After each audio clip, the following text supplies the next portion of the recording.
Восьмой по счету турнир по смешанным единоборствам «Дорога в М1. Битва в Назране» пройдет в республике 27 августа. Во Дворце спорта имени Берда Евлоева ведутся последние приготовления к предстоящим боям. Уже привезли оборудование для установки рейджа. Он будет готов в течение 2 недель. На этот раз любителей смешанных единоборств ожидает 15 зрелищных поединков между бойцами из России и ближнего зарубежья. Провести 17 рейтинговых боев, в 16 из которых выступят наши ингушские бойцы. В главном бою у нас выступит Селем Евлоев, один из перспективнейших наших бойцов.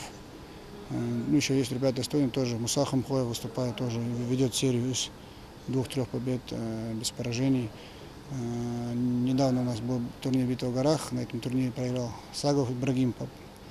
Решил выступить на этом отборе, выиграл отбор и уже 27-го будет тоже выступать на этом турнире. Я думаю, эти ребята еще наши молодые, они покажут достойные бои. Ожидается, что турнир посетят более 2000 зрителей, в том числе болельщики из других регионов страны. Билеты на турнир можно приобрести в кассах Дворца спорта.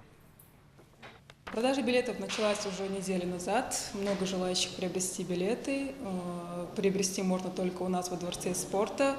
Наше время с 9 до 6 вечера. Билеты можно приобрести в стоимости от 100 до 300 рублей.